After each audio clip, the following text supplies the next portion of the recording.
रामगढ़ नामक गांव में सेठ हरिनारायण का बहुत बड़ा घर था। उस घर में सास कमला देवी, उनका पुत्र अर्जुन और नई बहू गौरी रहते थे। कमला देवी का स्वभाव पूरे गांव में प्रसिद्ध था। नकचिड़ी सास, बात बात पर ताना देना, भोर में 4 बजे उठा देना और रोटी में नमक कम हो तो थाली फेंक देना उनका रोज का काम था। परंतु गौरी गौरी तो साक्षात गंगा के समान थी, दयालु, शांत और सेवा भाव से भरी हुई। आज गौरी के लिए रसोई का पहला दिन था। गौरी सुबह 4 बजे उठती है और रसोई में सबके लिए खाना बनाती है। गौरी सब्जी बना रही होती है, तभी उसकी सास कमला देवी चलते हुए आती हैं और गौरी से कहती हैं, ये क्या रसोई बना रही है या आग लगा रही है? इतनी भोर में चूल्हा जला दिया।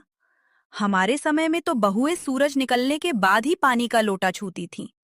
और ये सब्जी कैसी बनाई है? जैसे लग रहा है उबला हुआ पानी। कोई मसाला नहीं डाला क्या? अपने घर से यही सीख के आई थी। खाना भी बनाना नहीं आता तुझे तो कुछ सीख के आ जाती अपने मायके से। कमला देवी की बातें सुनकर गौरी बहुत निराश हो जाती है। उसके चेहरे पर उदासी आ जाती है, उसकी आंखें भर आती हैं, पर वो घूंघट की ओट में अपने आंसू छुपा लेती है। मन ही मन सोचती है, क्या मेरा हर काम यूं ही गलत ठहराया जाएगा? रात का समय हो जाता है। पूरे दिन की थकान के बाद गौरी अपने कमरे में आती है। अर्जुन गौरी को देखता है और गौरी से कहता है, क्या हुआ गौरी, आज तुम इतनी उदास क्यों हो? किसी ने कुछ बोला है या माँ ने कुछ बोला है तुम्हें? नहीं जी, ऐसी कोई बात नहीं है। बस आज पहला दिन था ना, इसलिए सब काम अच्छे से नहीं कर पाई। माँ जी ने बस समझाया था कि बहू को घर के काम काज में निपुण होना चाहिए। अगली सुबह गौरी सुबह सुबह उठकर कमरों में झाड़ू लगा रही होती है। फिर उसके बाद गौरी रसोई में मसालों को सिलबट्टे पर पीस रही होती है। रसोई का काम खत्म करके गौरी बर्तन धोने जा रही होती है। जब गौरी बर्तन धो ही रही होती है, तभी उसकी सास कमला देवी आ जाती है और कमला देवी गौरी से कहती है, अरे बहू, ये क्या कर रही हो? बर्तन धोने का ये कौन सा तरीका है? देखो तो, साबुन कितना बर्बाद कर दिया और पानी भी इतना बहा रही हो। हमारे जमाने में तो एक एक बूंद पानी बचाकर काम करते थे। इतनी बड़ी हो गई पर बर्तन धोना भी नहीं सीखी। जल्दी जल्दी हाथ चलाओ, अभी बहुत काम बाकी है। पोछा भी लगाना है और कपड़े भी धोने हैं। ये सारी बातें कह के कमला देवी चली जाती है। गौरी अपनी सास को कुछ भी नहीं बोलती, पर उसका मन अंदर से उदास हो जाता है। गौरी आंगन में झाड़ू लगा रही होती है। सुबह से गौरी ने एक घूंट पानी तक नहीं पिया था। भूख, थकान और सास की कही बातें उसके मन पर बोझ बनकर बैठी थीं। झाड़ू लगाते लगाते उसकी सांस फूलने लगती है, हाथ पैर सुन्न पड़ने लगते हैं और आंखों के आगे अंधेरा छाने लगता है।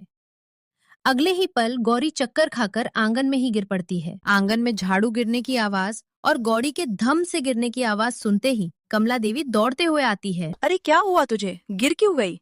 बेहोश होने का नाटक कर रही है क्या? घर का थोड़ा काम क्या कर लिया? बेहोश ही हो गई तू तो। कमला देवी गौरी को अस्पताल ले जाती है और वहां डॉक्टर गौरी की तबीयत का हाल बताते हैं। देखिए, मरीज की हालत कमजोरी और डिहाइड्रेशन की वजह से बिगड़ी है। सुबह से कुछ खाया पिया नहीं है, ऊपर से गर्मी में लगातार काम किया है। बीपी बहुत लो हो गया था। फिलहाल हमने ग्लूकोज की बोतल लगा दी है, पर ध्यान रखिए, इसको अभी पूरा आराम चाहिए। समय पर खाना, पानी और सबसे जरूरी मानसिक तनाव बिल्कुल नहीं देना है। कमजोर शरीर से ज्यादा खतरनाक कमजोर मन होता है। घर का जी डॉक्टर जी, मैं वादा करती हूँ कि आगे से अपनी बहू का पूरा ध्यान रखूंगी। उसे कभी कोई तकलीफ नहीं होने दूंगी। बेटी की तरह रखूंगी। अस्पताल से घर आते ही कमला देवी का सुर थोड़ा बदल गया। लेट जा यहाँ। डॉक्टर ने कहा है आराम कर। पर देख, ये मत समझना कि बीमार पड़कर तू महारानी बन गई है। 2 दिन की बात है, फिर तो काम करना ही पड़ेगा। रोटी मैं बना दूंगी आज, पर बर्तन तुझे ही धोने हैं कल से। इतना नखरा ठीक नहीं। गौरी चुपचाप सुनती रही। उसकी आंखों में जो उम्मीद जगी थी वो फिर धुंधली पड़ गई। कमला देवी ने पानी का गिलास तो दिया, पर साथ में ताना भी दिया। गौरी के ठीक होने के हफ्ते भर बाद ही कमला देवी को तेज बुखार चढ़ गया। कमर ऐसी जकड़ी कि चारपाई से उठा नहीं गया। घर में बस गौरी थी। अरे गौरी, जल्दी पानी लेकर आ, मेरी तबीयत खराब हो रही है। चक्कर आ रहे हैं मुझे। गौरी जल्दी आ। कमला देवी की आवाज सुनते ही गौरी भागते हुए आई, हाथ में पानी का गिलास, आंखों में घबराहट। क्या हुआ माँ जी आपको? ये लीजिए पानी। आप ठीक तो हो ना? माँ जी आप रुकिए, मैं डॉक्टर को बुला कर लाती हूँ अभी। आपकी हालत ठीक नहीं लग रही। बीपी काफी लो है, 90/60 है। कमजोरी और गर्मी की वजह से ऐसा हुआ है। घबराने की बात नहीं है, मैं दवा लिख देता हूँ और एक ग्लूकोज की बोतल भी चढ़ा देता हूँ। 1 घंटे में आराम मिल जाएगा। बस इन्हें 2-3 दिन पूरा आराम करने दीजिए। जी डॉक्टर जी, मैं माँ जी का पूरा ध्यान रखूंगी। दवाई समय पर दूंगी, आराम भी करने दूंगी।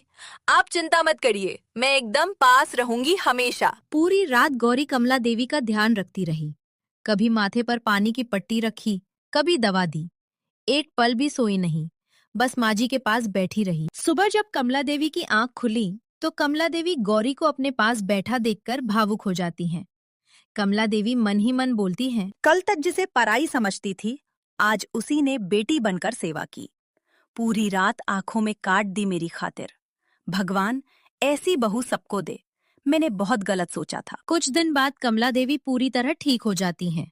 कमला देवी प्यार से पुकारती हैं, गौरी बेटी, ए गौरी बेटी, जरा इधर आना बेटी, कुछ बात करनी है गौरी, जल्दी आओ। गौरी रसोई से भागते हुए आती है और मन ही मन सोचती है, अब क्या गलती हो गई मुझसे? माँ जी ने ऐसे अचानक क्यों बुलाया? पास आते ही डरते डरते पूछती है, क्या हुआ माँ जी, आपने बुलाया? कोई जरूरी काम है क्या माँ जी, बताइए।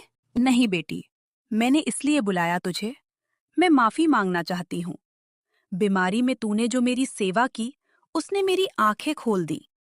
मैंने तुझे बहुत दुख दिए, मुझे माफ कर दे। नहीं माँ जी, आप माफी मत मांगिए। आप मेरी माँ समान हैं। आपकी सेवा करना मेरा फर्ज है। इसके बाद कमला देवी और गौरी दोनों खुशी खुशी रहने लगीं। घर में अब ताने नहीं, प्यार की बातें होती थीं।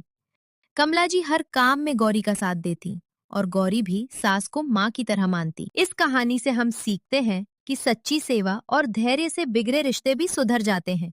सम्मान देने से ही सम्मान मिलता है।